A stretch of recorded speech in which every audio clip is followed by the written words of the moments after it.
sa church po namin, when I was very, very young, doon po kami sa Pasay nakatira. Doon po kami nakatira, doon sa mismong, yung tirahan ng pastor sa church. So nakatira kami sa church. Noong time na yon, pag nagko-communion, hindi po tinapay ang ginagamit namin. Yung white. Ang tawag na doon? O sa chat, di ba? Sa bahay po namin, nung bata pa lang ako, naalala ko pa siguro mga 2 years old, 3 years old, obsessed ako dun sa lasa nun eh. Obsessed. Kasi ang sarap-sarap nung, yung texture niya, ang problema, once a month ko lang nalalasahan yun. One day, inopen ko yung ref namin. Nandun siya. Aside may jar. Yung ostya nasa ref namin. Bata lang ako, alam yung ginawa ko? Kinuha ko siya. Kinain ko siya. Nung una po, konti-konti lang. Tapos mamaya naubos ko na. Napuna ng mga ate kasi marami po kami kasama sa bahay nung time na yun. And so kinuha na nila yung jar. Ako, alam yung ginawa ko? Hinanan ko yun. Kasi obsessed ako dun sa ostya. Hindi enough para sa akin na nakakakain ako ng isang beses sa bawat buwan. Gusto ko more. And a lot of people are like that, right? They steal kasi they want more. What else? Ako nung grade 6 po ako, I went to a very good school. Pero ako lang yung, parang K-drama, lahat mayaman, tapos ikaw yung hindi. Pobre lang po ako. Parang marimar. Ganun. Tapos, second hand yung gamit ko, yung lahat sila mga anak ng mga senador, mga mayayaman, tapos ako, yung mga gamit ko, second hand. Naku, nilalait ako, binubully ako sa school. And instead na magsabi ako sa magulang ko na binubully ako, instead na magsumbong ako sa mga teacher na ginagawa nito sa akin, ano yung ginawa ko? Kasi nung time na yon, yung church namin, we meet at Greenbelt, Makati, sa mall. And every Sunday, tinitira ko yung National Bookstore. At nagnanakaw ako ng mga pens, ng mga pencils, yung mga maliliit na mga notebook, lahat ng bagay na pwede kong ilagay sa pants ko. Yes, you are looking at me. I am looking at you. This is before ako na-save. And ang ginawa ko is yung mga ninakaw ko, yun ang ibibigay ko sa mga nagbubuli sa akin. And that is how they start. Sabi ko, ginawa ko yun to save myself. The best time, the most yung vivid na memory na nagnakaw ako is one day, nagpunta kami ng supermarket, nakakita ko ng magic markers. Ang ganda. Pero alam ko na kahit na hindi ko magawa na mag-ask sa nanay ko, Mommy, can you buy that for me? Kasi nung time na yun, ang favorite word ng nanay ko is no. So isip ko, hindi niyo ito bibigay kahit na mag-ask ako, hindi nila ma-afford. Anong ginawa ko? Ninakaw ko. Ninakaw ko kasi iniisip ko, hindi nila kayang ibigay sa akin. So, kukunin ko na lang. I put it in may purple akong crochet bag. Wow. Pag uwi ko ng bahay, akala ko, yes, nakaabot ako. Grade 3 ako na ito Siguro mga 9 years old ako na yan. Wow. Biglang pagka-uwi namin, sabi ng kapatid ko na lalaki, si ate, kinuha niya! Ate, nakuha ko nakita ng tatay ko, ako sobrang galit ng tatay ko. Many people have different reasons for stealing. Okay. Pero alam niyo po, there are very, very simple reasons why we steal. Number 1, we steal because we don't fear God. Wala tayong takot sa Diyos.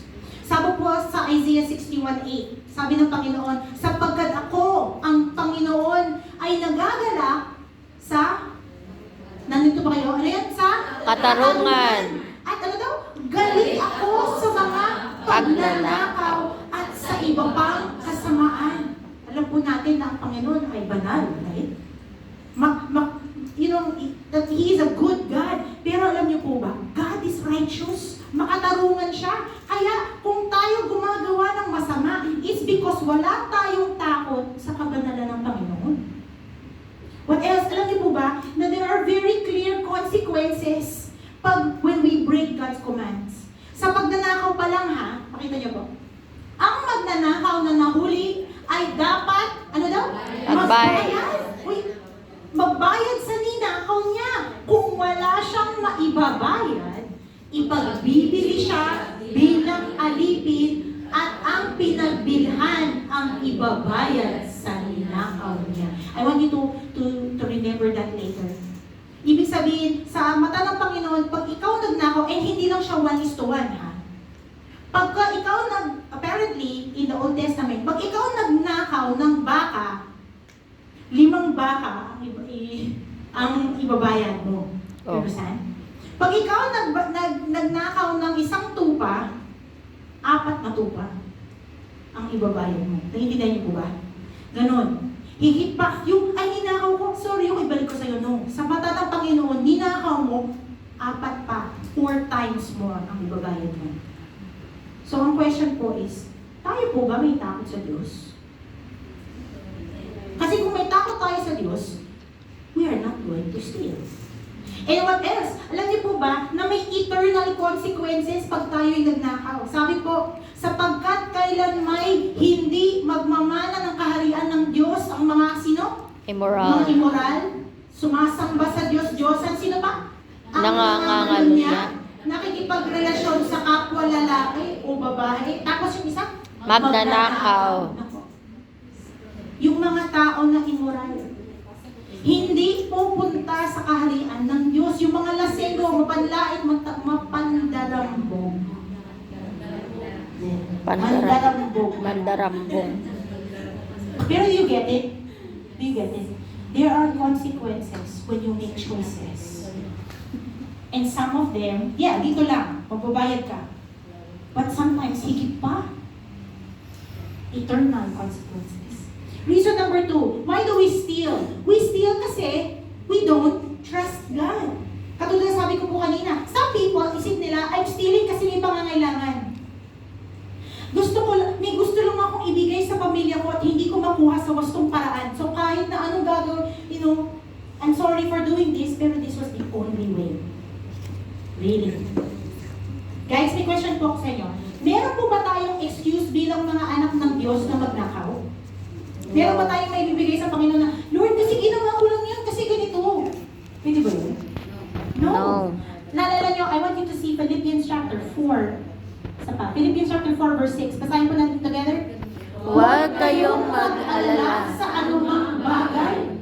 Sa halip, ilapat sa Diyos ang lahat ng pangangailangan nyo sa pamamagitan ng panalangin na may pasasalamat.